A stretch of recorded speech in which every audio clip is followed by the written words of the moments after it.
To start, let's consider a scenario. In the classroom, when the teacher says, "If you are ready for the lesson, please raise your hand." If you are a student, what will you do? Why do you follow the orders in the classroom? Hey everyone, I'm Maria.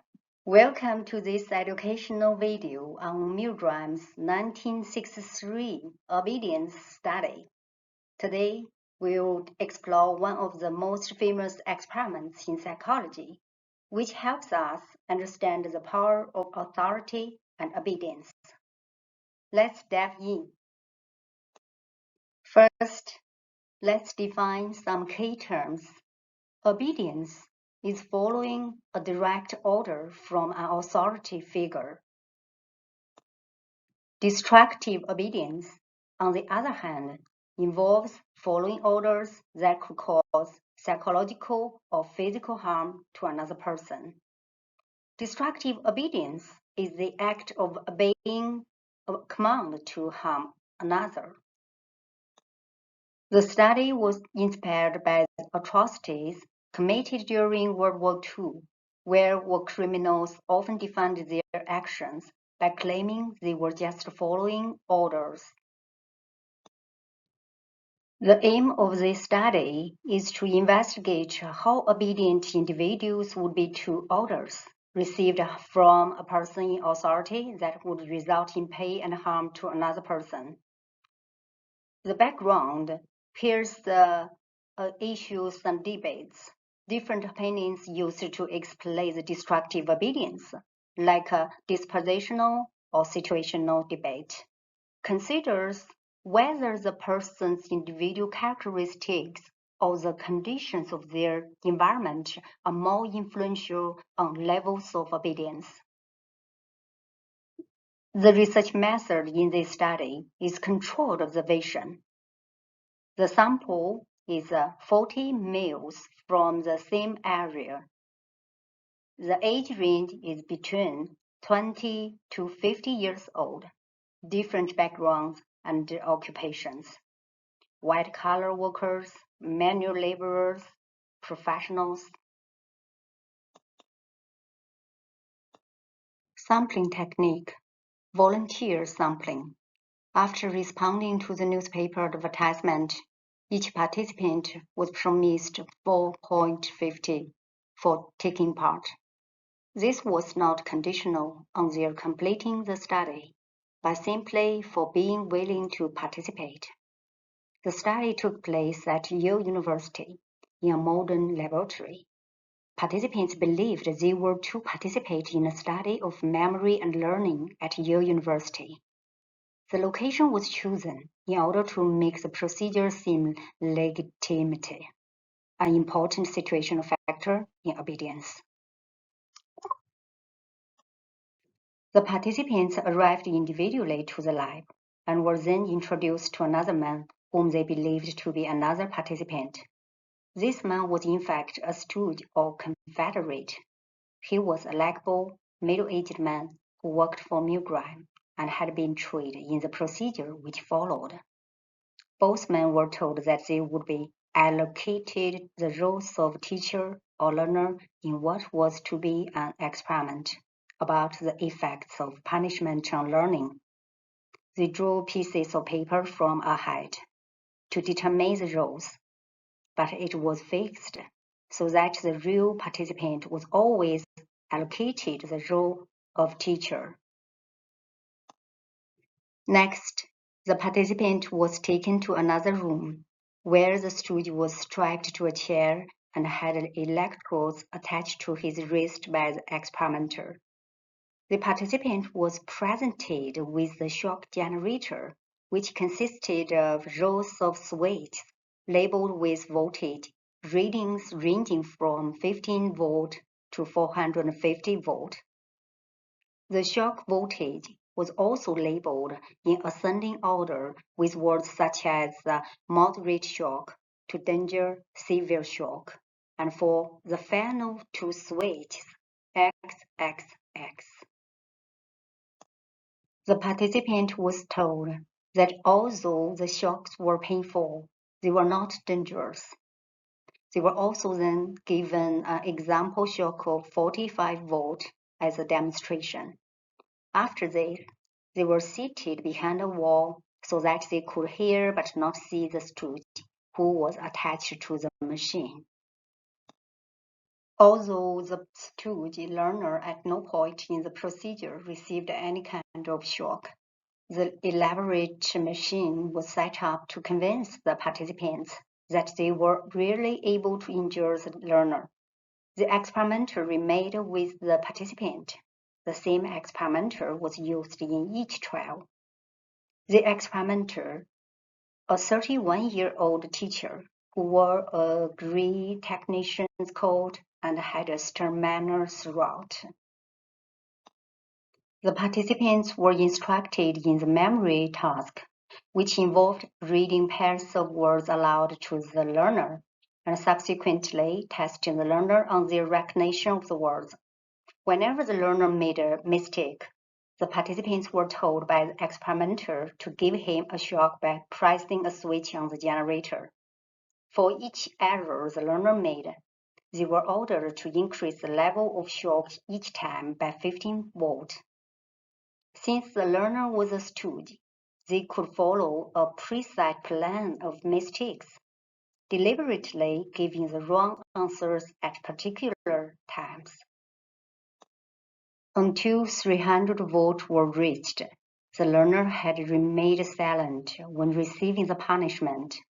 However, once the punishment level had reached 300 volts, the learner began to pound on the wall in protest to the participant, again at 315 volts.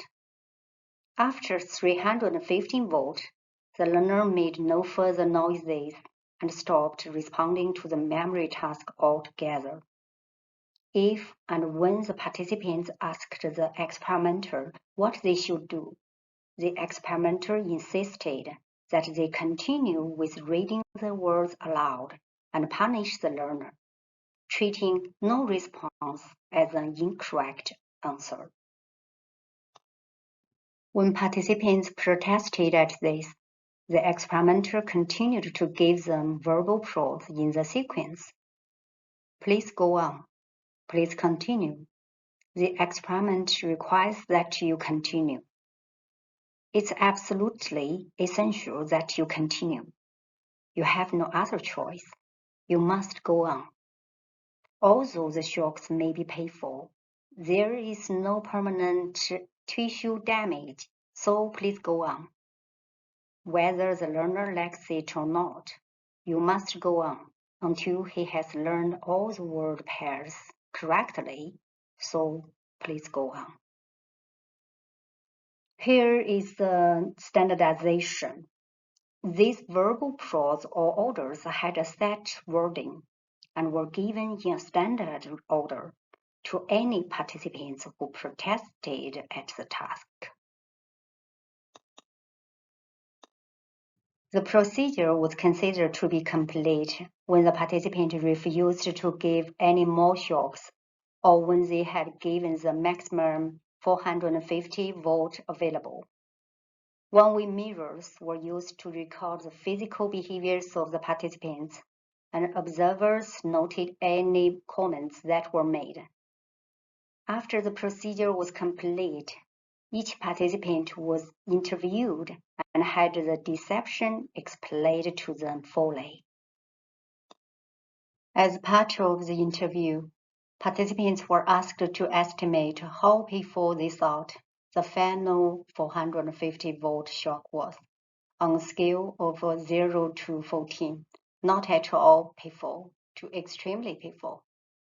They were given the chance to meet the learner again in order to reassure them that they were not injured and to restore the participants' well-being. Let's look at the results. 26 participants were obedient and administered a complete round of electric shocks, while only 14 were defiant. So 65% obeyed. and 35% terminated the experiment before reaching 450 volts. When the experimenter was the one to end the experiment, many of the participants sighed in relief or shook their heads in what seemed like regret. Most of the men were sweating, shaking, stuttering, or fidgeting during the study. 14 participants giggled nervously, 3 had seizures, and the procedure was stopped for one of them. The average rating of Hopi for the shocks was 13.42 out of a maximum of 14.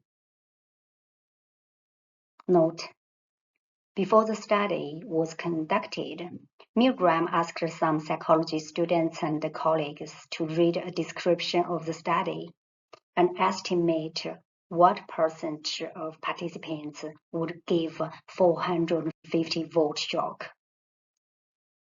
Less than 3%.